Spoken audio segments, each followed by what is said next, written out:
పందికొక్కులాగా 7,580 బస్తాల బియ్యాన్ని బొక్కేసి ఇవాళ వచ్చి నీతి కౌరులు చెప్తా ఉన్నాడు. మళ్ళీ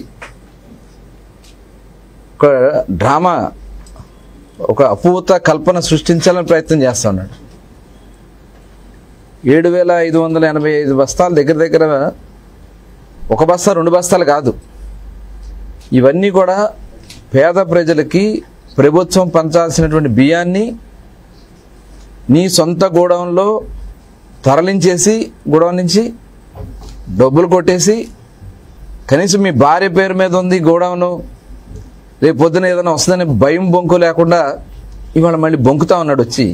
ఇంకా పైగా ముఖ్యమంత్రి గారికి వెళ్ళి నేను ఏదో చెప్పానని, ఆడవాళ్ళని ఎందుకు చేస్తామని చెప్పి ముఖ్యమంత్రి గారు అన్నారని, అక్కడ మంత్రులందరూ ఉన్నారని, ఎమ్మెల్యేలు ఉన్నారని. ఎందుకయ్యా నువ్వు ఇంకా ఇంత సిగ్గుమాలినటువంటి, ఇంకా అసలు నువ్వు మనిషి పుట్టకే కాదు, నీది అసలు మనిషివే కాదు, ఒక ఇంగిత జ్ఞానం లేనటువంటి వ్యక్తివి నువ్వు. నీ భార్యను అడ్డం పెట్టుకుని నీ భార్య ద్వారా ఇవాళ రాజకీయంగా లబ్ధి పొందాలి, లేకపోతే సింపతి పొందాలని నువ్వు అనుకుంటున్నావేమో. అది సాధ్యం కావు. ఇవాళ దీనికి సూత్రధారి పేరు నానినే. ఈ కేసు నుంచి తప్పించుకోలేడు.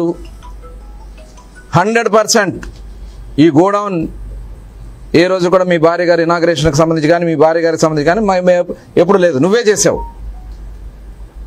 నీదే బాధ్యత దీంట్లో.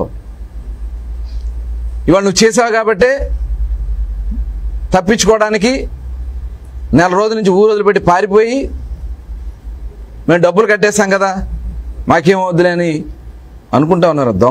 దొంగతనం చేసిన దొంగే, డబ్బులు కడితే దొరైపోడు.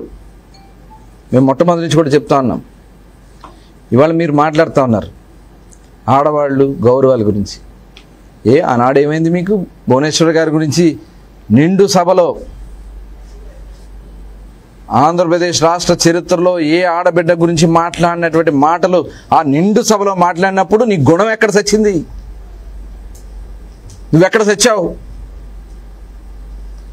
వయసుతో కూడా చూడకుండా 70 సంవత్సరాలు 80 సంవత్సరాలు ఉన్నటువంటి ఆడబిడ్డలను తీసుకెళ్తా ఉంటే ఆ రోజు ఎక్కడ సచ్చావు నువ్వు? ఏమైంది నీకు? నీ గుణం ఏమైంది ఆ రోజు?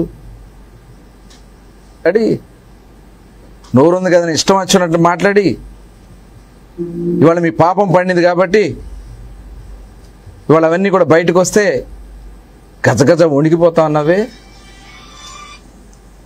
ఇవాళ నువ్వు చెప్తా ఉన్నావు పేరు పెట్టారు, మా మేనేజర్కి నాకేం సంబంధం లేదు, పేరుకే మేము మేనేజర్దే అని చెప్పి తోసేస్తున్నావు మేనేజర్ మీదకి. ఏప్రిల్లో జరిగిందని నువ్వే చెప్తా ఉన్నావు. ఇవాళ మీ మేనేజర్ నాకు సంబంధం లేదని అంటున్నావు. లేదు, మేనేజర్ తీసుకొచ్చి కొడితే ఆయనతో బలవంతంగా మా పేర్లు చెప్పిస్తా ప్రయత్నం చేస్తున్నారంట. నువ్వు చేసిన పని అది. నువ్వు ఆ రోజున నా మీద చిన్న చిన్న పిల్లలు నా పక్కన ఉండే వాళ్ళని తీసుకెళ్ళి కాళ్ళు పైకి ఏలాడేసి బట్టలు తీసి చితకబాజు బాధించి అక్రమంగా నా పేర్లు పెట్టించావు. అంతే నీ వెంటాడుతుంది. ఆ భయమే నిన్ను వెంటాడుతుంది. కర్మఫలం మేమెవరు చెప్పలా. కర్మఫలాన్ని ఎవరు తప్పించుకోలేరు. భగవంతుడైనా క్షమిస్తాడు కానీ కర్మఫలం క్షమించదని చెప్తారు. ఇవాళ అదే జరుగుతుంది నీ విషయంలో. అది గుర్తుపెట్టుకో. నీకు నిద్ర లేని రాత్రులే స్టార్ట్ అయినాయి. నువ్వు చేసినటువంటి పాపాలు, ప్రమాణాలు, తల్లి మీద ప్రమాణం, చచ్చిపోయిన వాళ్ళ మీద ఎవరైనా ప్రమాణం చేయడం నేను ఎప్పుడు చూడలే. మీరు ఎవరైనా చూశారేమో. ఆవిడ చనిపోయి 2 ఏళ్ళు 3 ఏళ్ళు అవుతుంది. వాళ్ళ తల్లి మీద ప్రమాణం అంట, అక్కడ ఏం చేయలేదని. 2 ఏళ్ళ క్రితం చచ్చిపోయిందిగా ఆవిడ. అంతకుముందు చేసే ప్రమాణాలు, మా అమ్మ మీద ఒట్టు పెదపట్నం పోర్ట్ అన్నావు. బందర్లో కట్టకపోతే 2014 ఎన్నికల్లో పోటీ చేయను, ముక్కు నేలకు రాసి కోనేటి సెంటర్లో రాజకీయ సన్యాసం చేస్తానన్నావు.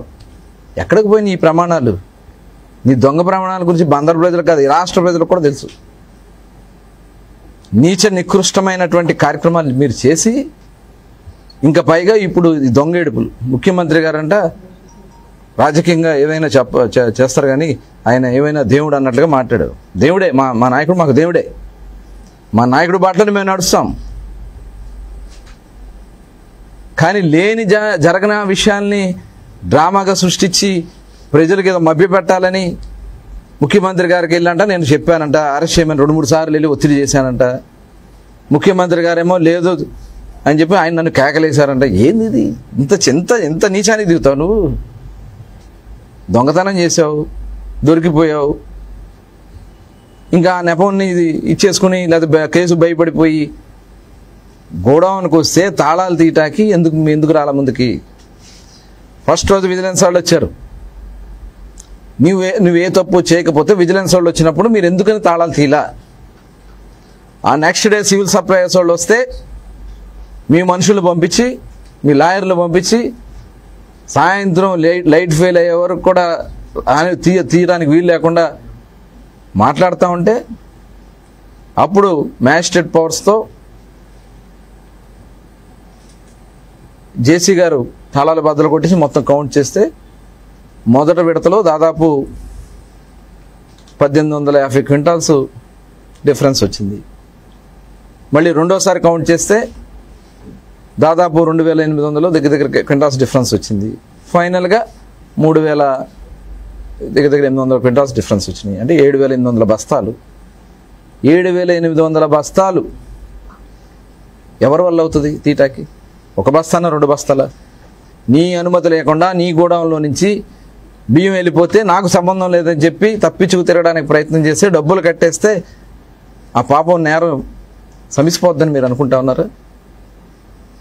ఇంకోటి మాట్లాడుతున్నావు, ఆడవాళ్ళ మీద కేసులు కడతారని. నేరం ఎవరు చేసినా ఇవాళ ఆడవాళ్ళు మర్డర్ చేస్తే కేసులు కట్టి జైల్లో కూర్చుంటున్నారు. నేరం ఎవరు చేసినా నేరమే.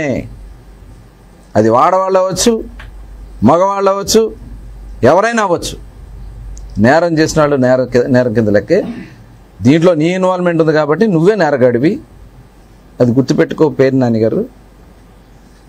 పిచ్చి ప్రేలాపనలు మాట్లాడి మేమేదో కక్ష సాధింపు చేయాలంటే మేము గవర్నమెంట్లోకి వచ్చిన ఫస్ట్ రోజే నువ్వు జైల్లో ఉండేవాడు. ఇది గుర్తుపెట్టుకో. ఇక నీకు నిద్రలేని రాత్రులే. నీ మొత్తం మీ చిట్టా అంతా మా దగ్గర ఉంది. నీ ఒక్కడికే కాదు, నీ బినామీలకు కూడా నిద్రలేదు వాడి నుంచి. గుర్తుపెట్టుకోండి. నీ బినామీలు రిజిస్టర్ ఆఫీస్లో మళ్ళీ ఆ స్థలాలన్నీ అమ్మేయడానికి మీ ప్రయత్నాలు చేస్తున్నారు. మొత్తం కూడా చెకింగ్ జరుగుతోంది. ఎవరెవరు వచ్చి బినామీ ఆస్తులు అమ్ముతా ఉన్నారో రిజిస్టర్ ఆఫీస్లో మొత్తం రిజిస్టర్ చేస్తున్నాం. త్వరలోనే ఈడీ ఎంక్వైరీకి కూడా మీ మీద ఈడీ ఎంక్వైరీకి కూడా మేము పెట్టించడం కూడా జరుగుతుంది. దొంగతనంగా దోచుకుని అక్రమంగా ప్రజలను మోసం చేసి పోర్ట్ ఏరియాలో అసైన్డ్ భూముల్ని బలవంతంగా వైట్ 100 రూపీ పేపర్ మీద రాయి చేసుకునే వాళ్ళతో ఇళ్ల స్థలాల భూములకి ఇచ్చింది వాస్తవం కదా. తక్కువ రేట్లు తీసుకుని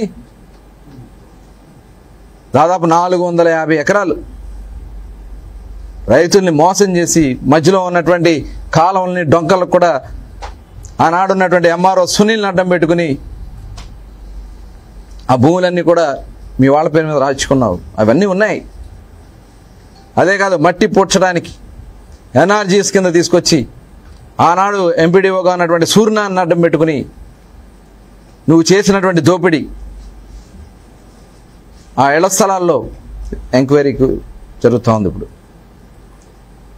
ఆ రోజే చెప్పా, ఈ భూమండలంలో ఎక్కడ ఏ మూలున్నా ఆనాడు నీకు సహకరించి అక్రమాల్లో దోపిడీలో పాల్గొన్న ప్రతి ఒక్క ఉద్యోగస్తుడికి ఆ రోజు నేను చెప్పాం, ఎక్కడున్నా తప్పించుకోలేరని.